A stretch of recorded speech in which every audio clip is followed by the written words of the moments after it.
নমস্কাৰ news plus অসমৰ প্ৰতিজন দৰ্শকক মই ৰূপমে পুনৰবাৰ স্বাগতম জনাইছো। এই মুহূৰ্তত আজিৰ দিনটোৰ ৰাজ্যখনৰ লগতে ভাৰতবৰ্ষৰ বিভিন্ন প্ৰান্তৰ পৰা একেলগে কেইবাটাও জৰুৰী খবৰ লৈ আহিছো। এনেকুৱা খবৰসমূহ নিতৌ পাই থাকিবলৈ আমাৰ এই চেনেলটি সাবস্ক্ৰাইব কৰি ভিডিঅ'টিত একোটাকৈ লাইক কৰিবলৈ নাপাহৰিব। ৰাজ্যবাসীলৈ আজিৰ প্ৰথমটো বিগ ব্ৰেকিং নিউজ। অচি ভাৰ্গৱ বৰবৰাৰ ক্ৰমান্বয়ে বিপদ বাঢ়িছে, কিয়নো যিকোনো মুহূৰ্ততে একে গ্ৰেপ্তাৰ হ'ব পাৰে ভাৰ্গৱ বৰবৰা, কিয়নো তেওঁৰ বিৰুদ্ধে ইতিমধ্যে ৫টাকৈ গোচৰ ৰুজু কৰা হৈছে। এতিয়া থানাই থানাই গোচৰ ৰুজু কৰা হৈছে অচি ভাৰ্গৱ বৰবৰাৰ বিৰুদ্ধে, আৰু ইয়াকে লৈ এতিয়া মুখ্যমন্ত্ৰীয়ে কঠোৰ ব্যৱস্থা গ্ৰহণ কৰিছে। আৰু দোষী সাব্যস্ত হ'লে 10 বছৰ পৰ্যন্ত কাৰাদণ্ড হ'ব পাৰে ভাৰ্গৱ বৰাৰ। জনাই আছো সবিশেষ খবৰ এই মুহূৰ্তত। বাতৰিটোলৈ মন কৰিব, এতিয়া বিপদ বাঢ়িছে ভাৰ্গৱ বৰবৰাৰ। নিজৰ কুকাণ্ডৰ ফল ভুগিব লাগিব ভাৰ্গৱ বৰবৰাই। অচি ভাৰ্গৱ বৰবৰাৰ বিৰুদ্ধে এতিয়া ৫টাকৈ ধাৰাত গোচৰ ৰুজু হৈছে, আৰু জামিনবিহীন গোচৰো ৰুজু হৈছে আৰক্ষী বিষয়াগৰাকীৰ বিৰুদ্ধে।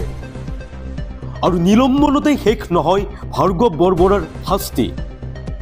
যিকোনো মুহূৰ্তত ভাৰ্গৱ বৰবৰাক গ্ৰেপ্তাৰৰ সম্ভাৱনা, আৰু আদালতত দোষী সাব্যস্ত হ'লে 10 বছৰৰ কাৰাদণ্ড হ'ব অচি ভাৰ্গৱ বৰবৰাৰ। কেৱল ফেঞ্চি বজাৰৰ ঘটনাই নহয়, পূৰ্বৰো বহু কুকীৰ্তি আছে অচি ভাৰ্গৱ বৰবৰাৰ বিৰুদ্ধে। আৰু এতিয়া দিব লৈছো দেশবাসীৰ বাবে এটা ভাল খবৰ, কিয়নো ভাৰতীয় সেনাৰ হাতত আহি গ'ল শক্তিশালী ব্ৰহ্মাস্ত্ৰ। ব্ৰহ্মাস্ত্ৰৰ কথা শুনিলে আৰু শক্তিৰ কথা শুনিলে এতিয়া শত্ৰু ৰাষ্ট্ৰ কঁপি উঠিব। ভাৰতৰ প্ৰতিখন শত্ৰু ৰাষ্ট্ৰ কঁপাই তুলিব পৰাকৈ এতিয়া নতুন মিছাইল লাভ কৰিছে, শক্তিশালী মিছাইল লাভ কৰিছে ভাৰতে। কিন্তু প্ৰতিৰক্ষাৰ ক্ষেত্ৰত এতিয়া মিছাইলৰ জৰিয়তে অধিক শক্তিশালী হ'ব ভাৰত। কিন্তু শব্দতকৈ 5 গুণ অধিক গতিবেগ অতিক্ৰম কৰিব পৰাকৈ এই মিছাইল অধিক শক্তিশালী। জনাই আছো সবিশেষ খবৰ এই মুহূৰ্তত। জনাই আছো এই মুহূৰ্তত এটা অতিকৈ উল্লেখযোগ্য খবৰ। এতিয়া প্ৰতিৰক্ষাৰ ক্ষেত্ৰত আৰু শক্তিশালী হৈ পৰিল ভাৰত। ভাৰতৰ শক্তি দেখি এতিয়া বুকু কঁপিব বৈৰী ৰাষ্ট্ৰৰ। দীৰ্ঘ দূৰত্বৰ ছুপাৰছনিক ক্ষেপণাস্ত্ৰৰ সফল পৰীক্ষণ সম্পন্ন, আৰু শব্দৰ গতিতকৈ 5 গুণ বেছি বেগেৰে এতিয়া গতি কৰিব পাৰে হাইপাৰছনিক মিছাইলটো। এই মিছাইলে সহজে অতিক্ৰম কৰিব 1500 কিলোমিটাৰ দূৰত্ব। আৰু doctor APJ Abdul Kalam missile কমপ্লেক্সৰ পৰীক্ষাগাৰত নিৰ্মাণ কৰা হৈছে এই মিছাইল। সম্পূৰ্ণ থলুৱা প্ৰযুক্তিৰে নিৰ্মাণ কৰিছে মিছাইলটো। দেওবাৰে নতুন মিছাইলটোৰ সফলভাৱে পৰীক্ষা সম্পন্ন হয়। আৰু এতিয়া লৈ আহিছো এটা খুবেই গুৰুত্বপূৰ্ণ খবৰ।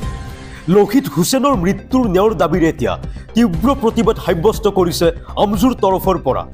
ন্যায় নোপোৱা পৰ্যন্ত আমজুৱে তীব্ৰ প্ৰতিবাদী কাৰ্যসূচী ৰূপায়ণ কৰিব। আগন্তুক দিনত যদিহে ন্যায় লাভৰ ক্ষেত্ৰত হেমাৰ সৃষ্টি হয়, বৃহৎ প্ৰতিবাদী কাৰ্যসূচী ৰূপায়ণ কৰিব। আৰু আমজুৰ তৰফৰ পৰা কি কি দাবী উত্থাপন কৰিছে লৈ আহিছো বিস্তাৰিতভাৱে এই মুহূৰ্তত। জনাই আছো গুৰুত্বপূৰ্ণ খবৰ। লোহিত হুছেইনৰ মৃত্যুৰ ন্যায় দাবীৰে এতিয়া ৰাজপথ কঁপালে আমজুৱে। আমজুৰ প্ৰতিবাদত কঁপিল এতিয়া দক্ষিণ কামৰূপ। আৰু ধৰ্মঘট কাৰ্যসূচী ৰূপায়ণেৰে লোহিত হুছেইনৰ হত্যাকাৰীক মৃত্যুদণ্ড প্ৰদানৰ দাবী। গৰৈমাৰী আৰক্ষীক দোষাৰোপ কৰি উত্তাল প্ৰতিবাদ আমজুৰ। আৰু সাংস্কৃতিক অনুষ্ঠানৰ মাজতেই আৰক্ষীৰ উপস্থিতিত কেনেকৈ হত্যা কৰিব পাৰে লোহিত হুছেইনক এটি প্ৰশ্ন উত্থাপন কৰিছে এতিয়া আমজুৱে। পূৰ্ব পৰিকল্পিতভাৱে আমজু সদস্য লোহিত হুছেইনক হত্যা কৰাৰ অভিযোগ, আৰু পূৰ্ব পৰিকল্পিতভাৱে হত্যা কৰাৰ দাবী জনাইছে এতিয়া আমজুৱে। মূল অভিযুক্ত আব্দুল ৰজাকক গ্ৰেপ্তাৰ নকৰা পৰ্যন্ত প্ৰতিবাদ অব্যাহত ৰখাৰো হুংকাৰ এতিয়া আমজুৰ। আৰু গৰৈমাৰী আৰক্ষী হেমাহিৰ বাবে হত্যাকাণ্ড সংঘটিত হোৱাৰ গুৰুতৰ অভিযোগ উত্থাপন কৰিছে। লোহিত হুছেইনৰ মৃত্যুৰ ন্যায় দাবীৰে এতিয়া ৰাজপথ কঁপালে এনেদৰে আমজুৱে। আৰু এতিয়া দিব লৈছো ৰাজ্যবাসীলৈ এটা বিশেষ খবৰ। ৰাজ্যত সংঘটিত আৰক্ষীৰ যি বৰ্বৰতা, সেই বৰ্বৰতাক লৈ এইবাৰ সৰব হৈ পৰা দেখিবলৈ পোৱা গৈছে কংগ্ৰেছ সাংসদ ৰকিবুল হুছেইনক। হিমন্ত বিশ্ব শৰ্মা চৰকাৰৰ দিনত ৰাজ্যৰ আৰক্ষীসকলৰ অতপালি যথেষ্ট পৰিমাণে বৃদ্ধি পাইছে। আৰু যাৰ বাবে কটনত অধ্যয়নৰত ছাত্ৰক প্ৰহাৰ কৰাৰ দৰে ঘটনা সংঘটিত হৈছে বুলিও তেওঁ ইতিমধ্যে মন্তব্য প্ৰকাশ কৰিছে। আৰু ইয়াৰ লগতে তেওঁ কৈছে যে বিজেপি চৰকাৰৰ দিনত আৰক্ষী প্ৰশাসনে সাধাৰণ নিৰীহ জনতাক বিভিন্ন ধৰণে তেওঁলোকে হাৰাশাস্তি প্ৰদান কৰিছে আৰু ইয়াৰ বাবে হিমন্ত চৰকাৰ জগৰীয়া বুলি মন্তব্য কৰিছে। জনাই আছো সবিশেষ খবৰ এই মুহূৰ্তত। আৰু জনাই আছো এই মুহূৰ্তত ব্ৰেকিং নিউজ। বিজেপি চৰকাৰৰ দিনত নিৰীহ জনতাৰ ওপৰত আৰক্ষীয়ে হাৰাশাস্তি কৰিছে, কটনত অধ্যয়নৰত ছাত্ৰক প্ৰহাৰ কৰিছে। বিজেপি চৰকাৰে আৰক্ষী প্ৰশাসনক নিজৰ ধৰণে ব্যৱহাৰ কৰে আৰু চাকি নুমাবলৈ আৰম্ভ কৰিলে তেতিয়া খুবকৈ জ্বলে। হিমন্ত বিশ্ব শৰ্মাৰ অধীনত বিজেপি একে অৱস্থা হৈছে আৰু তামাৰ হাতত এই মন্তব্য কংগ্ৰেছ সাংসদ ৰকিবুল হুছেইন। পৰৱৰ্তী খবৰ, ৰাজ্যত সংঘটিত হৈছে ভয়ংকৰ পথ দুৰ্ঘটনা আৰু 3খন বাহনৰ যি শিহৰণকাৰী সংঘৰ্ষ, সেই সংঘৰ্ষতে প্ৰাণ হেৰুৱাইছে এজন ব্যক্তিয়ে।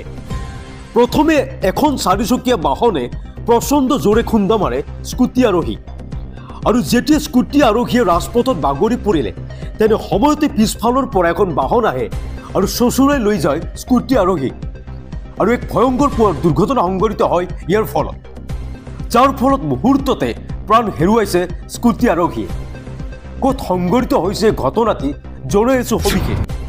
ৰাজ্যত পুনৰ সংঘটিত হৈছে ভয়ংকৰ পথ দুৰ্ঘটনা।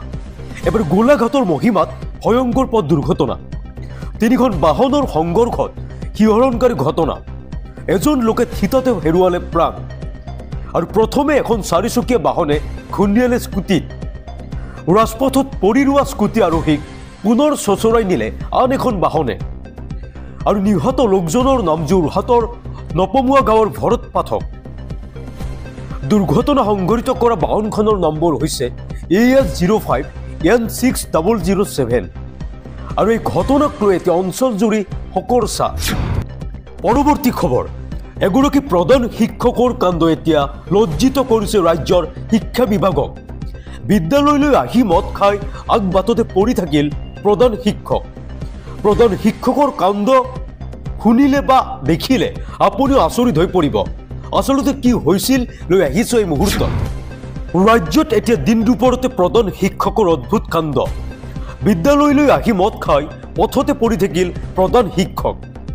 দৈনিক এইদৰে বিদ্যালয়লৈ নিচাসক্ত অৱস্থাত অহাৰ অভিযোগ উত্থাপন হৈছে আৰু প্ৰধান শিক্ষক ৰোহিত চন্দ্ৰ দাসৰ কাণ্ডই জোকাৰিছে এতিয়া ৰাজ্য। চিপাঝাৰ গৰুখুটি নিকটৱৰ্তী 2 নং ঘাটৰ আগ প্ৰাথমিক বিদ্যালয়ৰ প্ৰধান শিক্ষক এগৰাকী আৰু নিচাসক্ত প্ৰধান শিক্ষকৰ বিৰুদ্ধে শিক্ষা বিভাগে কি ব্যৱস্থা লয় সেই লক্ষণীয় বিষয় হ'ব।